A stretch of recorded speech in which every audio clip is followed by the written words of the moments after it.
Alright, kamusta mga ka-Uwido? For today's video ay pupunta tayo sa SM Lipa, sa Lyric Shop at kukunin natin yung gustong-gusto ko makuha na electronics drums, ang Yamaha DD75. So yun, ngayon lang ulit tayo nakapag-vlog mga ka-Uwido. Medyo busy tayo sa trabaho at tara, samahan nyo ako papunta dun sa Lyric SM Lipa. Naka-sale nga pala sila ngayon. At ito nga palang Yamaha DD75 ay naglalaro around 18,000. Pero ngayon dahil naka-sale sila, ito ay 16,500 na lang. Pero dahil medyo masakit sa bulsa, tatry natin makuha siya ng home credit. At may kausap na nga pala tayo si Sir Raymond Austria. Yan, para sa mga gustong mag-home credit, pwede nyo siyang tawagan. Kaya doon sa mga mahihilig sa instrument, tara, bisitahin natin ang Lyric Lipa. Let's go!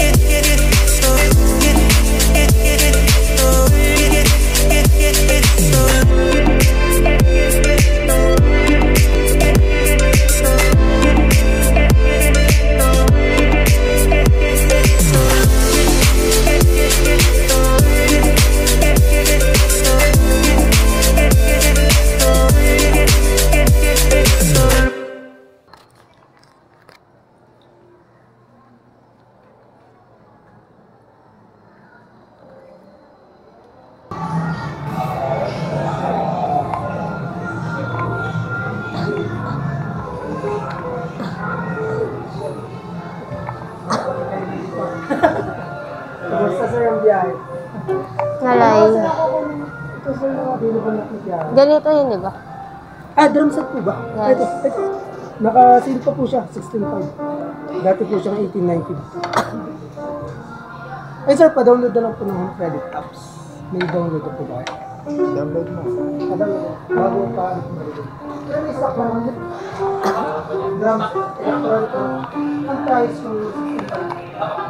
Ito na guys, so Yamaha.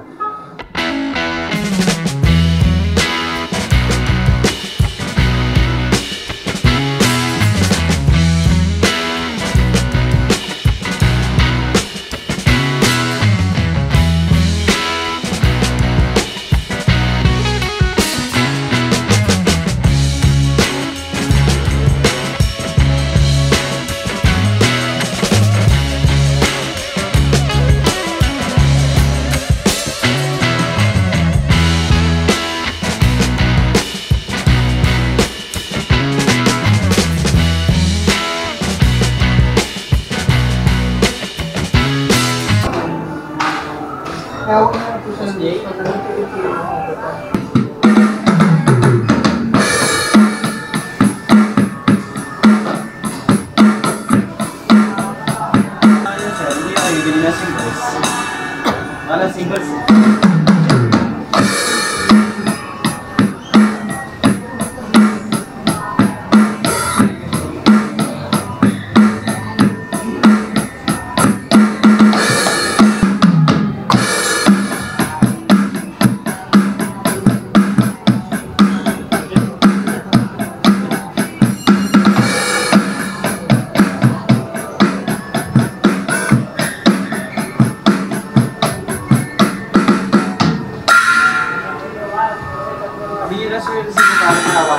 One year warranty, 7 days service.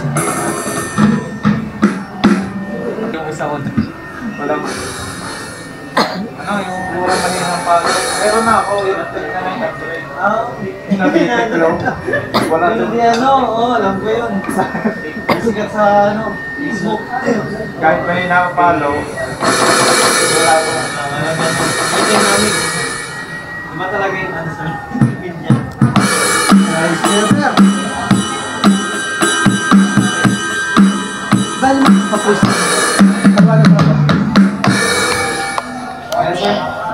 Alright, nakuha na natin tong Yamaha DD75 At ito talaga yung gustong gusto kong makuha na drums kasi marami kang pwede ditong gawin. At ito ay para na ding may dala tayong acoustic drums kasi mayroon na tong sensitivity. Yan, kung mapapansin nyo yan. Pag mahina ang palo, mahina din ang tunog niya. Tapos pag nilaksan natin, malakas din. Para siya yung acoustic drums. Tapos mayroon siyang 75 na set na tunog. Sa customize naman, mayroon nga tayong na-customize dito. Yan. Lalagay natin doon sa CO1. CO1. Yan.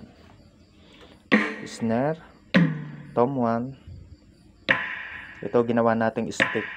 Para pagka pang acoustic na tugtugan. Ito stick lang.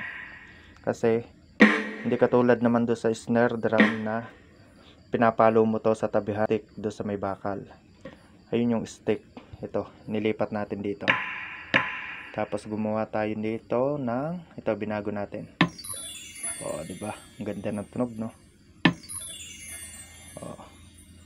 Yan, wala na tayong binago dito. Ito yung floor drum. Ito yung crash. Hi-hat. Ito yung ride. Ay, ito pala yung ride. Nilipit natin dito. Yan. Ito yung ating set 1. Customize. Tapos, dito naman sa 2. Yan. Nag-set na din ako dyan. Yan. Stick din. Tapos, tinanggal ko lang yung ano dito.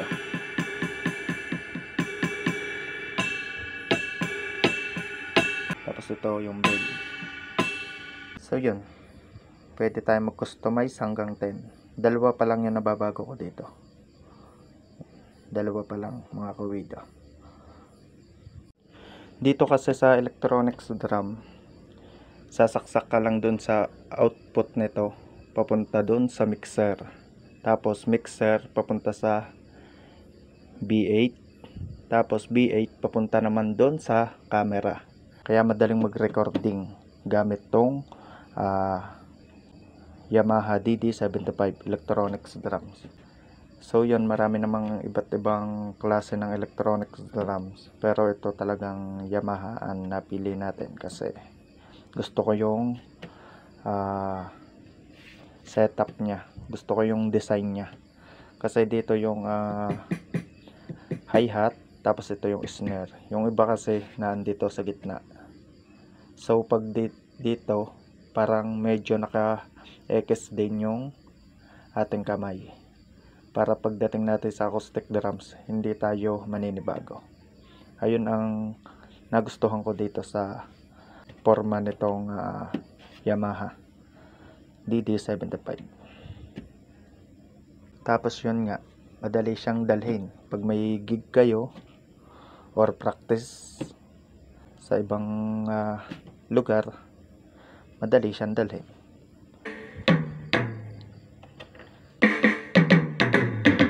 Itong naririnig nyo guys ay mula lang sa speaker na kasama niya, yung built-in na speaker niya.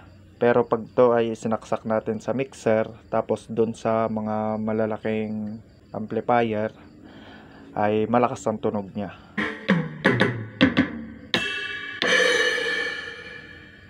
Marami din talagang gumagamit nito sa mga gig. So kaya okay na okay to. So yun, maggagawa na lang tayo ng video comparison dun sa isa nating drums na nauna.